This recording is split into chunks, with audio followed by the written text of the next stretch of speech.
दोस्तों मैं सतवीर दलाल अपने YouTube के भारत लिंक ग्लोबल चैनल पर आपका स्वागत करता हूं। दोस्तों आज हमारे साथ जो शख्सियत है वो सिर्फ यादव समाज की एक बड़ी शख्सियत नहीं है, वो शिक्षा के क्षेत्र की भी एक बहुत बड़ी जानी मानी शख्सियत है, विद्वान है और शिक्षा के क्षेत्र में काफ़ी इनका नाम है। यह श्री अजीत सिंह यादव जी। अजीत सिंह यादव जी का नाम शिक्षा के क्षेत्र में आज किसी परिचय का मोहताज नहीं है और इनका न्यू शिशु कल्याण स्कूल है, पूरे गुड़गांव के क्षेत्र में बहुत ही सुप्रसिद्ध स्कूल है और हजारों की संख्या में बच्चे जो हैं इनके स्कूल में शिक्षा ग्रहण कर रहे हैं। तो आज इन्होंने हमें टाइम दिया, इसके लिए हम इनका बहुत बहुत धन्यवाद करते हैं और अपने चैनल पर इनका स्वागत करते हैं। यादव साहब आपका हमारे भारत लिंक ग्लोबल चैनल पर बहुत बहुत स्वागत है। आपका भी बहुत बहुत स्वागत। आपका जो भारत लिंक ग्लोबल जो टीम आई है मैं उनका आभार व्यक्त करता हूँ जी और सभी का बहुत धन्यवाद। आप आए और आपने हमसे जो प्रश्न पूछे जी मैं शुक्रिया सर, शुक्रिया करता हूँ। अच्छा यादव साहब, देखो आपको गुड़गांव के अंदर तो सभी जानते हैं, लेकिन जो हमारा चैनल है वो गुड़गांव से बाहर, हरियाणा से बाहर, यहाँ तक कि इंडिया से बाहर भी लोग देखते हैं उसको। तो उन दर्शकों के लिए मैं चाहूँगा कि थोड़ा सा अपना 1 मिनट में आप अपना परिचय बताएं कि आप कहाँ से बिलोंग करते हैं और आप स्कूल की लाइन में क्यों आए जी। मेरा गांव करावड़ा माणकपुर है। मेरे पापा आर्मी में थे जी, ऑनरी कैप्टन से रिटायरमेंट आए जी। उन्होंने हमने को पढ़ाया लिखाया, कॉलेज गए और हमने पहले तो शुरू में सरकारी जॉब के लिए ट्राई की जी। तो काफी सक्सेस होने के बाद जी जी जी तो उससे मोहभंग हो गया क्योंकि इंटरव्यू वगैरह में हम पास नहीं हुए जी जी जी। उसके बाद मेरे पढ़ाई के क्षेत्र में मेरा बहुत इंटरेस्ट था क्योंकि मैंने साहित्य, क्योंकि जब मैं बीए करा था तो हमने लाइब्रेरी हमारे गांव में थी तो मैंने बहुत सी पुस्तकें पढ़ी और पढ़ाने का तरीका सीखा और बीएड करने के बाद बच्चों को कैसे पढ़ाया जाता है जी, तो मेरा वो इंटरेस्ट बहुत ज्यादा था और मैं यहाँ स्कूल खोलने के लिए मैंने इस चंदू गांव को चुना और यहाँ पर आकर गांव में मैंने पंचायत की और मैंने कहा कि ऐसे ऐसे मैं बच्चों को पढ़ाना चाहता हूँ, कम पैसे में अच्छी शिक्षा दे सकता हूँ मैं जी। तो मेरी पढ़ाई में बहुत रुचि थी और बच्चों को तब मैंने स्टार्टिंग में 100 बच्चे मेरे पास आए और गांव वालों ने भी मेरा साथ दिया और बच्चे पढ़े जो पढ़ लेके घर जा रहे थे तो सभी ने मेरा अभिवादन भी किया और कहा सर आप ठीक कर रहे हैं। बहुत बढ़िया सर। अच्छा सर, ये किस सन की बात है? ये 1990 की, बहुत बढ़िया। अच्छा 1991 में सर गुड़गांव में और भी तो प्राइवेट स्कूल होंगे ना गुड़गांव के अंदर, तो आपको कैसे भरोसा था कि आप कामयाब हो जाएंगे और जिस मुकाम पर आप हैं आज, क्या वो लग रहा था आपको कि आज एक दिन आप इस मुकाम पर चले जाएंगे? मेरा भरोसा पक्का था कि कोई मैं शुरू से जो काम करता था जी, तो ये था मेरा जो काम करता था बचपन में भी जो मैं काम करता था तो उसको ना आदत थी मेरी कि इसको पूरा करके छोड़ जी करूंगा। और तब मैंने स्कूल खोला तब भी गांव में भी यही बात हुई थी कि अगर मैंने स्कूल खोला तो मैं यहाँ आजीवन भर बच्चों को ही पढ़ाऊंगा और कोई काम नहीं करूंगा।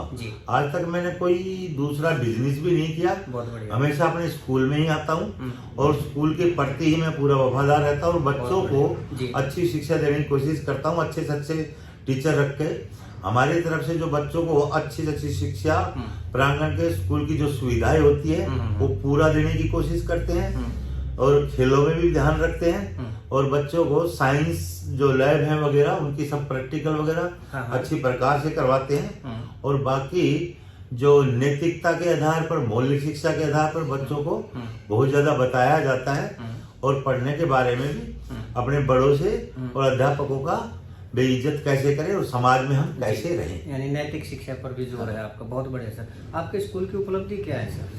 मेरी स्कूल की यही उपलब्धि है, जो बच्चे आते हैं जो पढ़ के चले गए, जो पुराने बच्चे वो आ जाते हैं तो मैं पहले बताता था कि आप 10 साल के बाद मिलने आना, जो बातें मैंने आपको बताई भी आप जिंदगी में क्या कर रहे हैं, अभी आप बच्चे हैं, आपको सिर्फ कारण पता है, परिणाम नहीं पता होता है। तो 10 साल के बाद जब मेरी बातें याद करके आना, हम आपको धमकाते हैं या डांटते भी हैं तो आपको तो बाद में पता लगेगा कि भाई मैं सही कह रहा था गलत। तो आज वो बच्चे आते हैं और पैर छू के जाते हैं, उनके बच्चे भी मेरे पास आ रहे हैं और आकर ये बोलते हैं सर बच्चों को पढ़ाइए और उनका विश्वास भी है वो भेजने के बाद कि मेरे पास सर के पास जाएंगे, सर इनका ध्यान रखें और पढ़ाएं और वो हम मेरा स्वागत भी करते हैं और उन्हें भी। बहुत बढ़िया सर, बहुत बढ़िया। अच्छा सर, आपके स्कूल में पढ़ने वाले बच्चे हैं इंटरनेशनल लेवल तक भी गए हैं क्या, और क्या उन्होंने हर जैसे IAS वगैरह के एग्जाम क्लियर करके क्या इस तरह की अचीवमेंट भी की है, या फिर स्पोर्ट्स में आपका कोई खिलाड़ी है जो नेशनल इंटरनेशनल लेवल पर गया हो, क्या इस तरह का भी है क्या? हाँ, ऐसा है कि इंटरनेशनल बॉक्सिंग में हमारे 2 बच्चे गए हैं, बहुत बढ़िया। और कबड्डी में डिस्ट्रिक्ट लेवल पे भी बच्चे गए हैं, और वॉलीबॉल में भी गए हैं। और जहाँ से बात कर रहे हैं कि जैसे पढ़ाई के क्षेत्र में बच्चे, एक बच्चा जैसे IAS अफसर बना, सब इंस्पेक्टर बने, बैंक में बहुत से बच्चे लगे हुए हैं, बहुत बढ़िया। और बहुत से टीचर लग गए यहाँ से बच्चे पढ़ के सरकारी, और जो मिलने भी आते हैं हमसे, तो बहुत को सरकारी जैसे एयरफोर्स वगैरह में बड़ी पोस्टों पे वो गए हैं। तो बच्चे यहाँ पढ़ के गए, तो उन्होंने बताया कि पहले हम सरकारी स्कूल के बच्चे थे, पहले शुरू में आते थे प्राइवेट से, अब बच्चे जो सक्सेस हुए, तो वो जब सक्सेस होते हैं तो वो मिलने आते हैं, सर हम आज इस जॉब पे हैं। तो मेरे को बड़ा गर्व होता है कि बच्चा यहाँ से जो शिक्षा लेके गया, जो मेरी बातें सुनी और उन्होंने मानी अपने माँ बाप की हमारी बातें, तो उनका जीवन वो सफल हुआ। तो वो हमारा भी आभार करता है, और मेरा भी सीना वो बातें सुन के चौड़ा होता है कि हमने बच्चे को कुछ दिया और वो कामयाब हुए। हम भी परमात्मा से यही दुआई करते हैं कि बच्चे आगे भी हम ऐसा ही करते रहें और बच्चे जिंदगी में कामयाब। जी बहुत बढ़िया सर। अच्छा सर, आपके स्कूल का जो न्यू शिशु कल्याण या NS शॉर्ट फॉर्म NS के नाम है, मैंने देखा है शहर के अंदर काफ़ी छोटे जो स्कूल है वो आपके स्कूल का नाम का बोर्ड लगा लेते हैं। ऐसा करना अनुचित है और गैर कानूनी भी है, तो वो आपकी शराफत का नाजायज फायदा उठा रहे हैं या फिर आपको जानकारी नहीं है इस चीज़ की?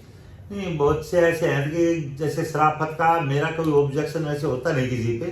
मैं तो कहता हूँ गलत काम तो करो ही मत। हमारा तो यही होता है कि जब बच्चों को हम शिक्षा दे रहे हैं, अध्यापक के प्रति सबका सम्मान होता है, गांव में भी होता है, बच्चे भी करते हैं, माँ बाप भी करते हैं। क्योंकि मेरे को बहुत सम्मान मिला, उनके माँ बापों से भी मिला।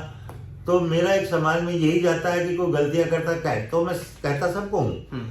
मैं ये चाहता हूँ कि अगर भाई मेरे नाम से NSK के नाम से अगर कोई गलत कोई स्कूल चलाए, तो ये ध्यान रखे कि भाई मेरी कोई ऐसी ब्रांच नहीं है जिससे कि भाई वो दूसरा कोई स्कूल चला रहा हो और पढ़ा रहा हो। ना तो ऐसी कोई ब्रांच है, और ना मैं ऐसा चाहता कि भाई मेरे नाम से ऐसे स्कूल चलाए जाए।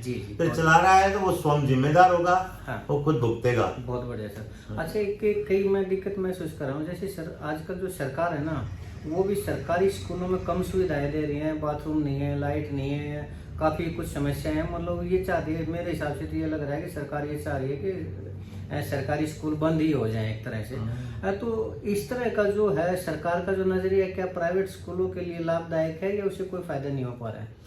नहीं, देखो गवर्नमेंट में जो है बच्चे, वो जैसे बच्चे आते हैं, गरीब के बच्चे भी आते हैं, टीचर भी आते हैं, पढ़ाई वहां भी करने की कोशिश की जाती है। नहीं, गवर्नमेंट पढ़ाई नहीं करवाती है। तो बच्चे जिस लेवल के जाते हैं तो उनके माँ बाप थोड़े अनपढ़ होते हैं, तो थोड़ा सा ध्यान कम दिया जाता है। प्राइवेट स्कूल की जिम्मेवारी होती है, जब पेरेंट्स खुद स्वयं मिल के आते हैं तो वो क्या आता है कि हमने स्वयं लिया, फिर उनको स्वयं देना पड़ता है।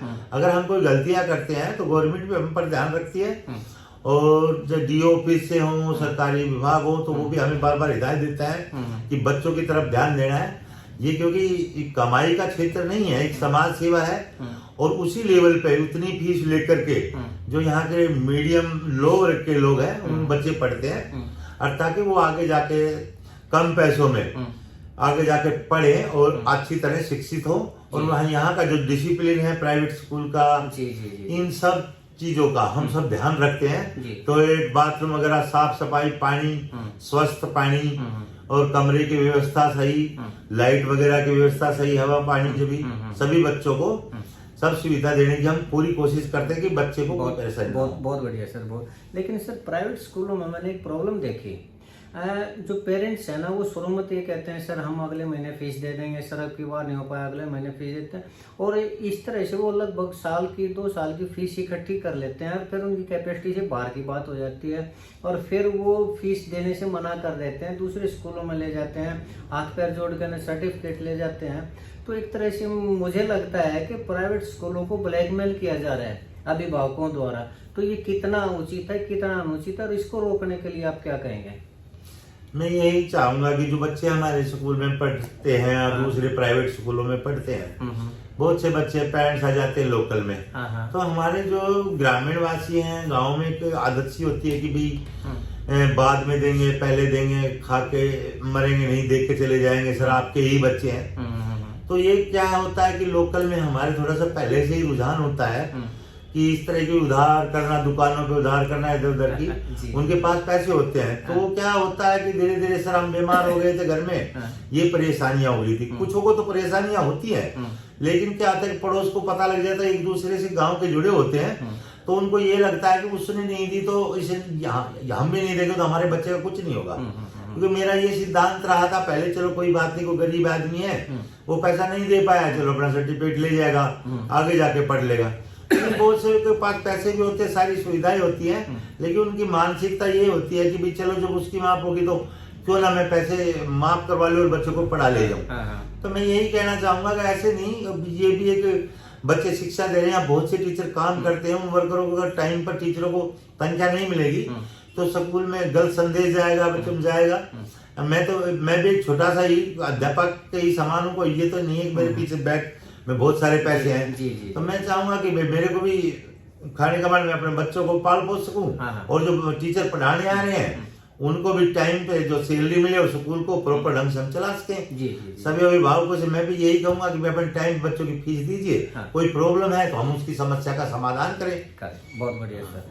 अच्छा सर, आपका मैंने देखा है कि गुड़गांव के एरिया में इतना नाम है, तो क्या किसी पॉलिटिकल पार्टी ने भी आपको इनवाइट किया है या फिर आप किसी पॉलिटिकल पार्टी से जुड़े हुए हैं? नहीं, वैसे तो मैं प्रॉपर किसी पार्टी से तो नहीं जुड़ा हुआ हूँ, लेकिन काफी साल से मोदी से मैं बहुत प्रभावित था। बहुत बढ़िया सर। हाँ जी। तो उसकी बातें जब सुनता था तो देश के लिए जो करते थे तो ये है कि बीजेपी के जो कैंडिडेट आए, जो भी बातें हुई, जो काम मैंने देश के अंदर देखा, जो काम हो रहा है, जैसे पहले हमें ना लाइट वगैरह नहीं आती थी, गैस की लाइन जैसे घर के लिए कनेक्शन लेना हो तो लाइनों में खड़े होकर सुबह मिलता था, कई बार नहीं मिलता था। रोड वगैरह पे जाते बाहर कभी तो हाईवे वगैरह देखते, बहुत सी सुविधाएं हमें मिलती हैं, तो काफी प्रोग्रेस हुई है। चलिए, और बाकी हाँ जी, बहुत बढ़िया सर, बहुत बढ़िया। अच्छा सर, आपने इतना अच्छा स्कूल है, आपकी ब्रांच भी लोग करने की कोशिश करते हैं, इसमें भी हजारों बच्चे आपके स्कूल में एजुकेशन वो करने लग रहे हैं, लेने लग रहे हैं। आप एक सफल व्यक्ति हैं हर तरह से, तो आपने समाज स्कूल को छोड़ के समाज के लिए क्या कुछ किया है आपने? मैं समाज के लिए, जैसे स्कूल में मेरे पास बहुत से लोग आते हैं, जैसे गौशाला से आए, भाई जिसने जितने मांगे भाई सर इतना हमारा वो करो जी, हो सकता है दान पुण्य तुमसे किया जाए। तो जैसे 11,000 21,000 या मंदिरों वगैरह में जो बना रहे हैं या कोई भी कुछ धर्म पुण्य करना होता है तो पर्ची काट के जाते हैं। तो मैं सभी को अपनी तरफ से जितनी मेरी इच्छा होती है वो मांगते कोशिश करता हूँ कि मेरे से ज्यादा दिया जाए और दान पुण्य हो जाए। बहुत बढ़िया, और गौ की रक्षा हो। बहुत बढ़िया सर, आपने हमें टाइम दिया, इसके लिए हम आपका बहुत शुक्रिया अदा करते हैं अजीत सिंह जी। बस एक आखिरी सवाल मैं आपसे पूछना चाहता हूँ, आप इस स्कूल में पढ़ने वाले जो बच्चे, उनके अभिभावकों को क्या संदेश देना चाहेंगे? मैं सभी अभिभावकों को यही संदेश देना चाहता हूँ कि जब हम पीटीएम वगैरह कराते हैं तो उनको ये ना लगे कि हमें वैसे ही बुलाया जा रहा है जी। मैं यही चाहूंगा कि बच्चे पेरेंट्स आए और अपने बच्चे के बारे में पूछें, जो कमियां हैं आप भी ध्यान रखें और हम तो ध्यान रख ही रहे हैं। और बच्चे जैसे स्कूल से जाने के बाद क्या करते हैं, कितना टाइम पढ़ते हैं, कितना टाइम खेलते हैं और क्या क्या कर रहे हैं, तो वो मम्मी या पापा उस पर ध्यान रखेंगे तो बच्चे प्रोग्रेस भी करेंगे, स्कूल भी ध्यान रखेगा। और ये ना सोचे कि भाई स्कूल का ही सारा काम है और हम तो अनपढ़ हैं, कम पढ़े लिखे, कैसे कर सकते हैं। ऐसा नहीं, उनकी आदतों पर ध्यान रखे। इधर उधर बच्चे जा रहे हैं तो मैं सभी पेरेंट्स से यही कहना चाहूंगा कि बच्चों पर ध्यान जरूर रखें, क्योंकि बच्चे बच्चे हैं कि बच्चे जैसे मोबाइल का मिसयूज तो नहीं कर रहे हैं, इधर उधर बातें ज्यादा कर रहे हैं, थोड़ा बहुत ध्यान देंगे तो बच्चे आराम से सक्सेस हो जाएंगे, उनमें अच्छी आदतें आ जाएंगी। और हम भी अपनी तरफ से कोशिश करें और पेरेंट्स भी अपनी तरफ से कोशिश करें, बच्चा सक्सेस हो जाएगी। बहुत बढ़िया सर।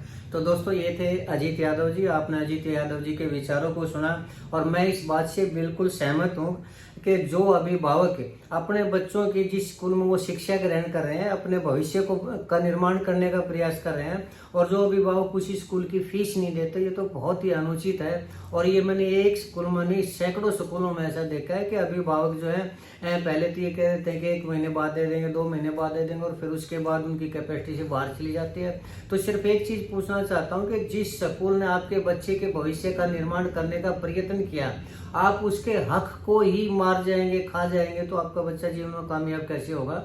तो ये सोचने की बात है। तो मैं उन सभी अभिभावकों को कहना चाहूँगा कि स्कूल के बहुत खर्चे होते हैं, टीचर की सैलरी होती है, मेंटेनेंस होता है, बिजली का बिल होता है और भी दूसरे बिल होते हैं, और वो कोई भी स्कूल है, वो प्राइवेट स्कूल है, वो फीस में से ही वो अरेंजमेंट करता है, और आपके बच्चे को जो सुविधा दी जाती है वो भी फीस में से ही दी जाती है। इसलिए सभी अभिभावकों से मेरा यही निवेदन है कि स्कूल की फीस जरूर दें, चाहे वो स्कूल छोटा है या बड़ा है, टाइम पे फीस देंगे तो उस फीस के बदले में आपके बच्चों को वो स्कूल और ज्यादा बेटर सुविधाएं प्रोवाइड करवाएगा, और उसके आपके बच्चे का निर्माण करने में ही कामयाब मदद करेगा। तो यही मैं भी कहना चाह रहा था। तो अजीत सिंह जी ने जो हमारा टाइम दिया, इसके लिए हम इनका बहुत शुक्रिया अदा करते हैं, और आपने जो इनके विचारों को सुना उसके लिए हम आपका भी धन्यवाद करते हैं दोस्तों। और इसके साथ ही एक बार फिर से अगर आपको हमारा ये वीडियो पसंद आया तो मैं कहना चाहूँगा कि आप हमारे इस वीडियो को लाइक करें, शेयर करें दोस्तों। हमारे चैनल को भारत लिंक ग्लोबल को सब्सक्राइब जरूर करें, ताकि हम अजीत सिंह यादव जैसी शख्सियतों से आपको रूबरू करवा सकें, उनके विचारों को सुना सके।